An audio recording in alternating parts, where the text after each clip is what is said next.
Well, hey everybody, John Rethlin here with a double retro review of WWE Raw and WCW Nitro, both from April 26, 1999. Why these episodes specifically? Well, WWE Raw had the Black Wedding between Stephanie and Undertaker that was a horrible segment, though fun in a train wreck sort of way, and Nitro had DDP lose the title and regain the WCW title in the same night. And I'm going to be honest, I could compare which is better, and I'll actually give my opinion at the end.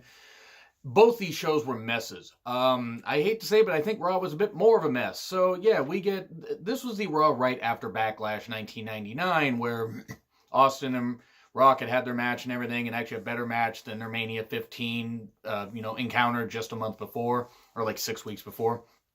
And you had Stephanie getting the limo or whatever, but then the limo drives off. And you get these recaps of it, and it's like Stephanie's wait for my dad or whatever, and Taker, of course, in the full gown and robe thing that he had or whatever. So I don't know how the fuck he actually was able to see anything. Says, "Where to, Stephanie?" And that was fun. I almost thought of doing a retro review of that, but I'm like that pay per view is just not fucking worth it. It's just not. Backlash 99 isn't all that bad, honestly. That main event was pretty good. The card overall was pretty solid compared to Mania 15, but I simply don't have time, and this is more of a reason to rant, because we get Cornette and JR on commentary. That's not a reason to rant. Cornette and JR did the best they goddamn could with this show, where you had The Rock come out, and first he ran down Stone Cold Steve Austin, even though Austin gave him his best and everything. Rock, putting over and undercutting Steve Austin, and, undercutting his opponents like only he could. Then he calls Shane a 200-pound pile of monkey crap. Shane comes down with the corporation. It becomes an all-out brawl after they have a verbal exchange and everything. We are 10-plus minutes into the show with no wrestling action. It is like nothing has changed in 20 motherfucking years, except one more hour of programming has been added. Rock gets kicked out of the corporation. Okay, that was pretty much, I think, set in stone even right after Mania happened, but it was what it was. And the reason for this is Shane was a special guest referee in the Austin Rock match at Backlash, and pretty much tried to hand, gift a match to him, gift a title victory to him, and that didn't happen. But yeah, 10 minutes of talking, and this is also on the same night where, Stephanie's been kidnapped, so Vince and the Stooges, Pat Patterson, Gerald Briscoe, Pat hopefully didn't do anything to any of the younger wrestlers. And then Stephanie abduction talk. So basically Vince has papers that he's signed and is going to give over to Undertaker to give him full control of the company for some reason to get Stephanie back. And I will, by the way, be reviewing, doing a retro review of the June 9th, 1999 episode where the higher power was revealed. Yeah, I'm going to be doing that. I apparently hate myself. I want to make it clear. I lived through the Monday Night Wars. I loved quite a bit of it. I loved it when I was even a kid before the Monday Night Wars happened.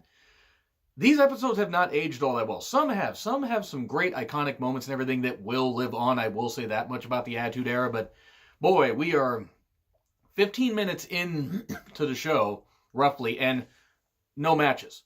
Okay, I get it. You want to make it more about characters and stuff like that, but still, you got to have some matches. You have the Brood. Well, there's Edge and Christian. I think Gangrel was outside. But then they just, I guess, fought anyway. And you had, all three of them were in the ring. And Kane and X-Pac, who were the tag team champions at this time. It is over in 2 minutes. And then the lights go out and everything. And Brood are beating up Kane outside. And X-Pac's on the apron, by the way. I think he was trying to dive on him, but since he couldn't see anything, suddenly, it's like this weird sound. Kane was covered in blood. It was a bloodbath. That's back when the Brood was doing, good shit, actually. They broke up really, really quickly. I think they were only together 14 months. Maybe. They may have not even been together that long. Might have just been about a year. Anyway. So yeah, Kane's covered in blood. Snaps, throws X-Pac over the barricade. It's take a luchador home night. Or take a lightweight home night. So, yeah, that happens, and that whole storyline keeps kind of going where X-Pac is gradually, going backstage looking for Kane, wants to find out why the hell he attacked him because he's trying to get through to Kane and trying to make him a better person. And then we get Undertaker calling Vince on a phone that just happens to be sitting in the office. He wants to sign documents, but he wants them delivered by Stone Cold Steve Austin. Stone Cold and Vince McMahon, who have had this horribly, just hatred for each other. This great feud, but this horrible hatred for each other. And yeah, that's what's going to happen. So Vince comes down and, talks to Austin, pleads with him when Austin was having an interview with Michael Cole and actually shoves him away. Should have stunned him 3 goddamn times. Yes, I didn't even like Michael Cole back in 1999. He's somehow still with the company. So, yeah, Vince wants Austin's help. Austin refuses, even though Stephanie's involved. Don't worry, we're going to get into that. 35 minutes in, and we're in the second match, by the way. It's Val Venus versus D'Lo Brown. Well, at least D'Lo's in it. This was one of the longer matches of the night. It only went about 3-4 minutes. It was bad, though. It was bad. I love D'Lo. Val was very much a character. It could only last about 3 years. Nicole Bass runs down there. Sorry, I never really cared for Nicole Bass, just as a character. I got nothing against her as a person. I know she passed away. I'm not going to be here to knock her. Ivory runs down and attacks Val Venus in a gold dress that was very, very high cut. So, whatever. I'm not complaining about it. Just like, ooh, we could have had a wardrobe malfunction there. Ivory, though, great. She was one of the more underappreciated workers, especially in WWE. But yeah, that was over really, really quick. D'Lo won, by the way. D'Lo won. Yeah, this is a mess. Triple H with Chyna and Billy Gunn, or versus Billy Gunn, rather. The longest match of the night, and I think it maybe went 5-6 minutes. There was maybe 30 minutes of wrestling on this entire show. And even with the commercials cut out, that was, and I'm talking on a television show, 30 minutes of wrestling. Might even been less than that. So there was a lot of knee focus by Triple H because he kept taking out Billy Gunn's knee and everything, even doing a variation of the figure 4, all that stuff. And, oh yeah, Triple H ends up winning even though Road Dogg runs that. Yep, big old schmaz, Triple H wins. Pedigree, cool. At the last time we're going to see Triple H, though. Mankind and The Big Show versus Bossman and Test. 2 of these guys are dead and I'm sad. Test especially. Passed away at 33. Bossman passed away at like 42. It happened. It was weird because Big Show and Mankind had a match, had a Boiler Room Brawl at Backlash 99, a decent match for what it was. But then Bossman and Test attack Mankind after Mankind had won, and Big Show, after being buried under a whole bunch of stuff, bursts out, attacks, or chases off Bossman and Test. It's a good thing Big Show and Bossman never had any interactions in 1999 after this. Oh, wait, yes they did. The funeral, never forget. Never forget. Good God, oh God, it just occurred to me. September 1999 at Unforgiven was the Kennel from Hell match. Yes, I'm going to endure that and do a retro review. I actually might even talk to the Durbinator about doing a live reaction to that. Or doing a review of it, of that with him and be like, this is an example of why the Attitude Era was not very good. In retrospect. Now, there were plenty of great characters, plenty of great moments, but these shows were messes, and not even put in a vacuum, taking the totality of it.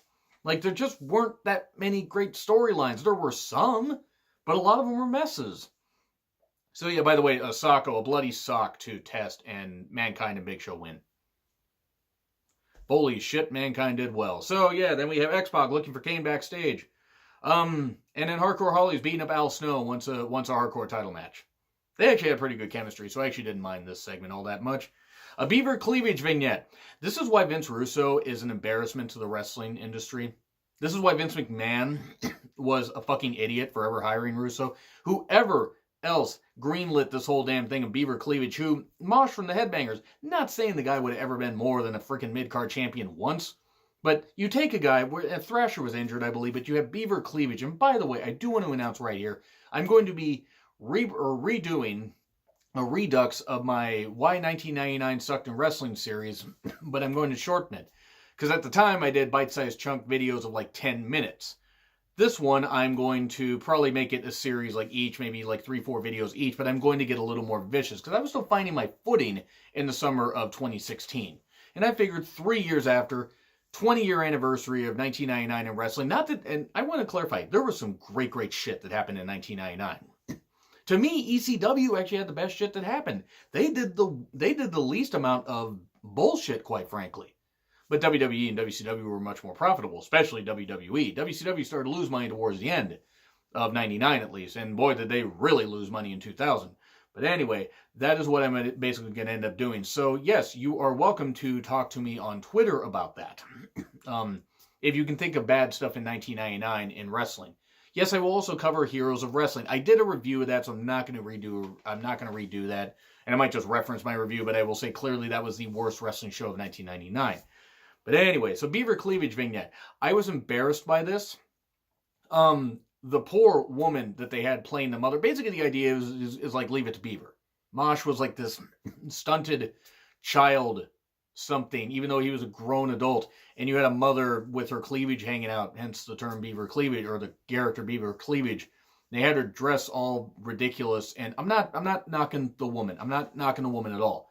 She was just casting a role. I mean, it was what it was, but good God, this was so motherfucking embarrassing. This was not wrestling. This was garbage. It was something that completely killed Mosh, even though they reunited the Headbangers after Thrasher came back from an injury, or a sabbatical or something. I think he might have had the injury. It fucking killed Mosh. They had him in, Lowdown, I think, in like late 2000, early 2001, that went nowhere. Then again, it had Tiger Ali Singh in it, who was a good athlete, but wasn't really taken seriously by WWE. Killed D'Lo, even though he was in the company for a couple years after that. It was just bad. This was just fucking goddamn rotten. Beaver cleavage is one of the worst goddamn things that ever happened in wrestling. And you can't tell me it wasn't. Oh, it was a great thing. He was trying to give somebody a gimmick or whatever. No, it was a fucking terrible gimmick. It was terrible no matter who the fuck came up with it. I will say this, though. In defense of Russo, Jim Herd did a whole lot more damage to WCW than Russo ever could have. That is the one narrative that I do fucking hate. Is people are like, oh, the whole thing of WCW, was ruined by Russo. Now, WCW was already going down the shitter before that happened, and would have gone down the shitter whether Bischoff or anybody was in charge of that company. That's the one thing I'll say. But Beaver cleavage, fucking terrible. Absolutely fucking terrible. Fucking rotten. I hate it. I fucking hated it. Oh, and then we get the Godfather as the IC champion versus Jeff Jarrett with Deborah. Yes, just when I thought this TV show couldn't get any worse, you bring Deborah on TV as a character. I never liked her as a character. Person, whatever. She never deserved to get hit by Steve Austin. I always say that. She never did. If Godfather wins, Deborah becomes a hoe, which is funny because I think that's essentially what she was, because she kept hopping from Mongo to various others to just stay on TV. But anyway, I digress. We get, Godfather ends up winning because you had Nicole Bass run down. You still got that thing going on. I guess of Nicole being smitten with Val Venus, but him not being interested in her. Oh, and Owen Hart stopped Deborah from becoming one of the hosts. That was one of Owen Hart's last appearances on Raw before Over the Edge. I mean, it was, because we're only a few weeks from Over the Edge, which I don't know if I can watch that pay-per-view. I thought of doing a retro review, but I just don't know if I can. We have a Meek vignette, Sean Stasiak with PMS. It was Jacqueline and Terry Runnels. And I got nothing against any of the performers here, but boy, this is bad. This was bad. This was really, really bad. We gotta get Bradshaw versus Shamrock. It doesn't happen because Farouk Test and the Boss Man, everybody runs out there, and we get Test helping out Shamrock because it was a big... No, Boss Man wasn't actually out there because Boss Man and Test had their big schmoz early. It was... Show's a goddamn mess. And then we get Rock versus Shane. The Mean Street Posse runs in. Then Triple H runs in. And then China runs in. It's a mess. No match, essentially. I don't even think it was called for a DQ. I don't know what happened. X-Pac then comes out. Owen and Jeff Jarrett beat him up. Kane runs down. Beats them up. Beats X-Pac up. So what's going on with this? Who the fuck knows? Then we get the Black Wedding. It's a ceremony to marry Steph. So Taker kidnaps Steph. You got to know the ministry with him. Viscera, the Acolytes, Midian, Paul Bear is there. With the whole.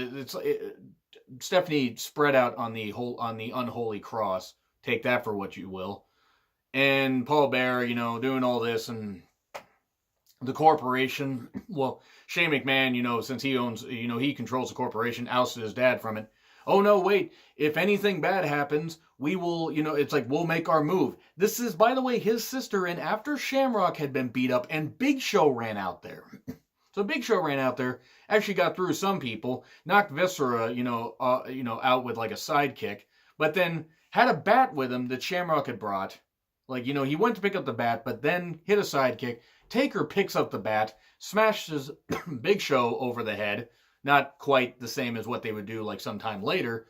And then, the whole ceremony and everything. Taker has to put his hood back on because that's so important to the, integral plot here.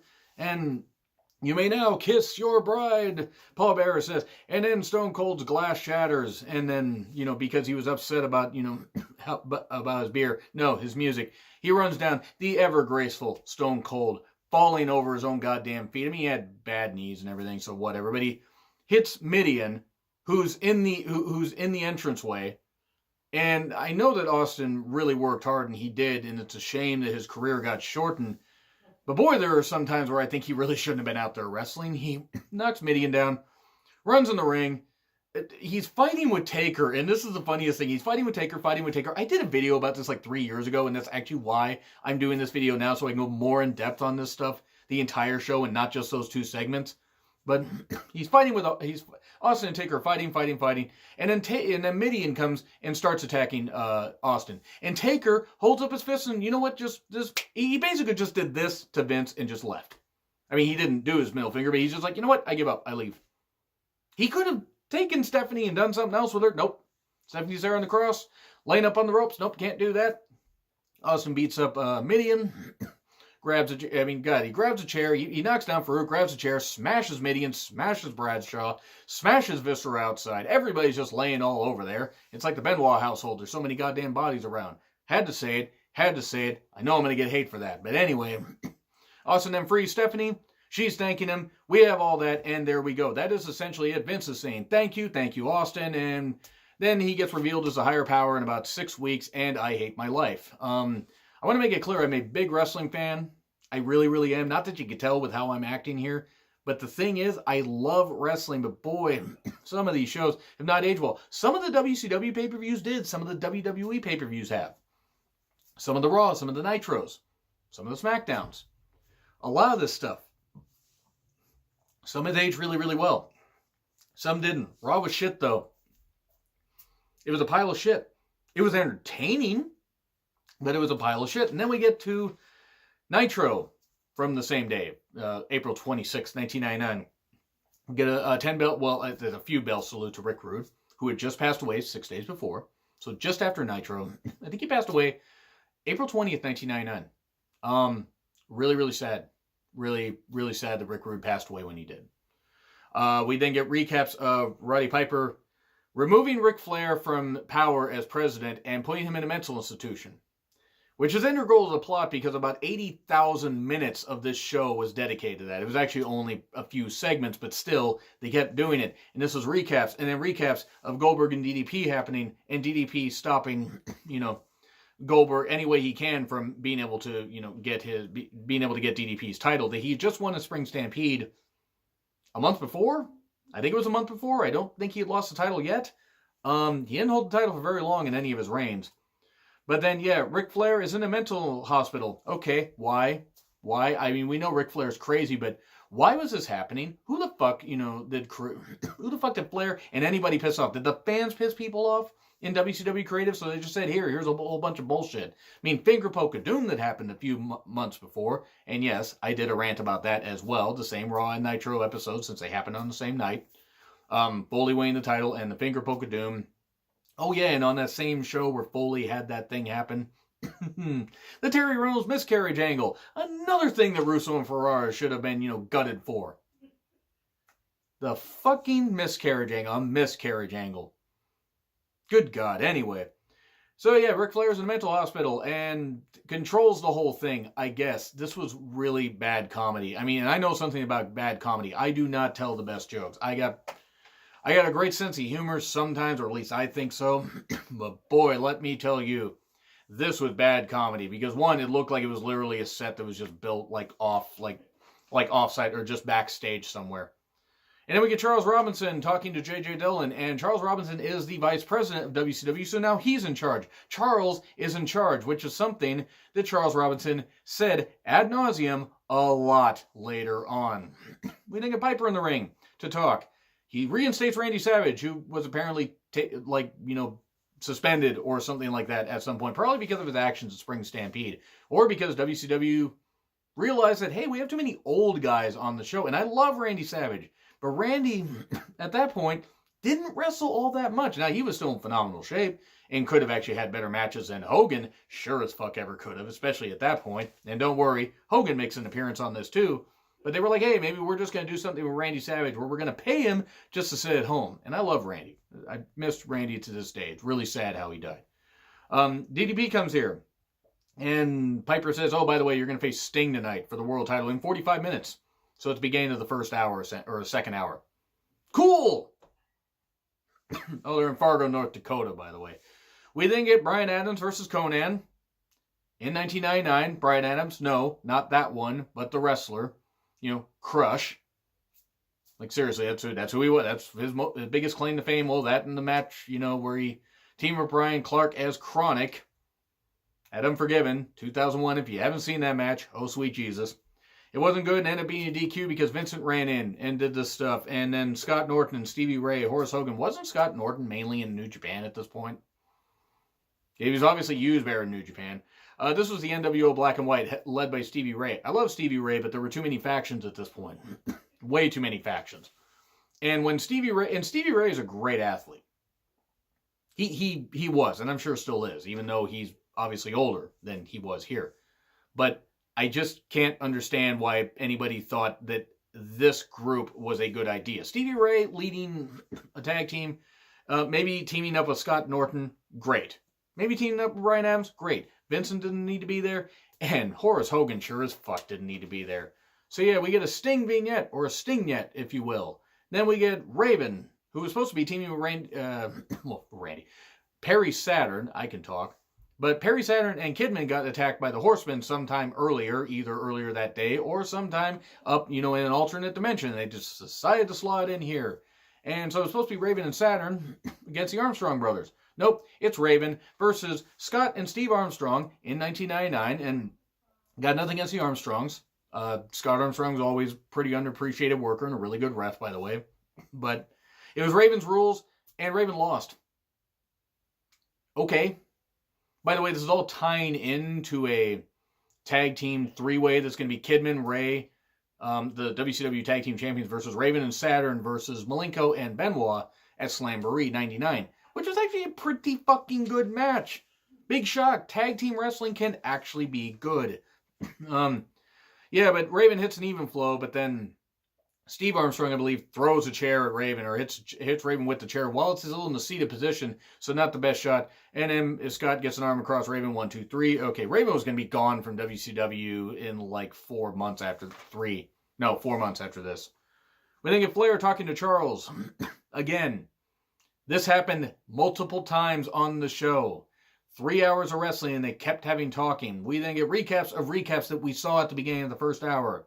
Piper and Robinson. Bad. This was bad. This was really bad. Piper's supposed to be the commissioner, but he doesn't have power. Charles has power. And he kept saying, Charles is in charge. Charles is in charge. Charles is in charge. That's legit what they were saying. Charles is in charge. Yeah. Credit to Charles Robinson. He played his role perfectly. I will say that, but this was bad. This was a really bad segment because it went on forever. And security arrested police officers took Piper away, because I guess he was fired. Yeah, he's going to face Ric Flair for control of the company at Slamboree 99. I don't think they knew what fired meant. We then get Sting versus DDP for the WCW title. Thank fucking Christ, a great match. A fucking tremendous match. This is what WCW should have been doing. Having this kind of match with tons of great near falls, big moves, hot crowd, two guys that really had amazing chemistry. DDP ends up losing the title. Sting wins it. It was great. It was a great fucking match. Counters to a diamond cutter. Counters to Sting's moves. Great stuff. This was great. If you watch anything out of this episode, this was a fucking tremendous match. Honestly, I fucking loved it. I thought this was great. Go out of your way to watch Sting versus DDP. Absolutely wonderful. One of the best matches of 1999. I would put this up against almost anything that WWE did. At least on, well, I mean, especially on TV, but even on some of their pay-per-views. This was fucking great. But yeah, then we get Rey Mysterio versus Psychosis. Psychosis had the Cruiserweight Championship for a week. Psychosis no longer has a Cruiserweight Championship here because Rey Mysterio beat him in a match that should have been better than it was. It was good until Benoit and Malenko interfered. Well, and they picked up Rey Mysterio's tag team title, and then Rey dived on both of them. And Psychosis knocked Rey outside, almost onto Dean, but Dean got out of the way because Dean's a pro like that. But then Rey suddenly hits a tornado DDT soon after. 1, 2, 3. And then Benoit and Malenko beat him up. Okay, that was great. Let's give Psychosis a week-long title reign. They hot-potatoed the title around too much, and not just WCW. WWE did also. Titles meant absolutely nothing in the Monday Night Wars, even though they should have, or at least not enough of them did. We then get a Nash promo, and he challenges Sting for the title, but also Goldberg and Page. Says, hey, let's all get here, have a fatal four-way, or four corners match, four-way, whatever. We have more mental hospital stuff. And Ric Flair says to Charles, make that match. Match was already fucking made. Who the fuck was in charge of this company at this point? Who was in charge? I don't think anybody knew. Eric Watts versus Bam Bam Bigelow. I have no memory of Eric Watts in WCW in 99. I have nothing against Eric Watts. I just have no memory of the guy. Bam Bam beats him in like 2 minutes. Eric gets in a little bit of offense and that's it. I legit have no memory of Eric Watts in WCW in 99. That's it. That's really all I have to say. We then get a Sting promo. He accepts Nash's challenge, so we get that. We get that match later. Booker T versus Ming for the TV title. Ming is scary. That's pretty much the takeaway here. It was fine for what it was. Stevie Ray does interfere while the referee's down, hits Ming with a slapjack. Ming decides to sell it, even though Ming is legit tough and could probably survive cannon fire. Ming gets knocked out. Booker makes the cover, but doesn't realize that Stevie Ray cost him the match. Rick Steiner's out there also, or comes out there afterwards. And that TV title match is going to be made for Slamboree. Rick Steiner is competing for the TV title 10 years after he was TV champion. I mean, whatever. Rick Steiner was fine as a mid-card champion. We then get a Hogan update on his torn meniscus. Bischoff was also there. It was with Dr. James Andrews, who has been doing surgery since the beginning of time, it seems. Apparently, he's a world-renowned surgeon. Actually, I know he is. I'm familiar with his work. But, because he's done work on a lot of wrestlers and a lot of athletes in general. But yeah, Hogan's like, oh, Bischoff, I trust you. We'll do this and this and this kind of stuff. So Hogan's going to come back in a few months. I mean, it's no torn meniscus, torn, knee issues are no joke. But forgive me if I didn't have exactly that much sympathy for Hogan, considering when he came back from injury, he would just hold Randy Savage down and win the title from him again. Good job. So, more mental Flair stuff. This should have been just called WCW Mental Nitro. And I'm not making fun of mental illness, but literally that's all this should have been doing. It was a mental hospital edition of Nitro. It was a very, very insane show. We then get Hardcore Hack, Brian Knobbs, Mikey Whipwreck, and Horace Hogan in a hardcore match. 4-way hardcore match. Tables, canes, dives off ladders, tables. It was a mess. It was sort of a fun mess, sort of. Hack was in his element here because Hack couldn't really fucking work. Knobbs ends up pinning Whipwreck after a ladder shot, after just throwing a ladder on him. This is after Hack had done like a swanton type move off a ladder through a table onto Whipwreck. Yeah, Knobbs wins, whatever. They're pushing Brian Knobbs in 1999. Can't figure out how WCW had issues there. Scott Steiner promo. He runs down WCW officials. We get Scott Steiner versus Randy Savage for the U.S. title, and it's over within 3 minutes. Team Madness was there, by the way. You had Molly Holly, Medusa, and Gorgeous George. Not that one, but the woman. Nothing against her. Just saying, she wasn't the Gorgeous George. She was a Gorgeous George. And the Gorgeous might have been stretched. That sounded a lot better in my head. But Savage makes incidental contact with Charles Robinson, who makes himself the referee, and Charles Robinson says, no, DQ. DDQ. It's like DDP, only, one letter better. So, yeah, that happens. Savage is upset. Team Madness ends up stripping Charles down to his Florida Gator boxers. This was going to lead, by the way, to Gorgeous George versus Charles Robinson at Slamboree 99, which I might actually, you know what? I think I am going to do a retro review of that. It'll be sometime in May. I don't know why, but I think I need to vent about a whole bunch of bullshit happening, in the past. I know some people may think that I do a whole bunch, I do this stuff just because I'm angry about wrestling all the time. No, I actually love wrestling. I just want it to be better, and sorry, not every bit of it's perfect. So, yeah, we get a Gorgeous George training video. Okay. Nash versus DDP versus Goldberg versus Sting, WCW title, no DQ, 4 corners match. It was fine. It was fine. It wasn't as good as the Sting DDP match earlier, but it was fine. Big schmaz, yeah, DDP kind of playing defense, but kind of staying out of the way, so all the guys would beat him up, or beat themselves up and everything, beat up each other. DDP would get in his shots. There were some good moves and everything, but it looked like Goldberg was about to get the win, hit the jackhammer, but Randy Savage interfered, attacking Goldberg, passed some brass knuck things too. DDP hits a loaded punch, hits the diamond cutter on Kevin Nash, 1, 2, 3. DDP ends up losing the title and winning the title on the same night. Nitro barely beat Raw, in my opinion, in show quality this week because of a couple good matches. But a lot of it was a mess. The 3-hour format was killing them at this point. And what didn't help, the 3-hour format wouldn't have killed them. It's just Thunder that really killed them. That was the big problem. But yeah, that's what I gotta say. 30-minute retro review of 2 shows. 5 hours of wrestling actually in 30 minutes. I think I did a pretty good job there. But anyway, agree, disagree, what I said. Like, share, subscribe. Twitter handle in the description. I'm John Ritlin. I will see you soon.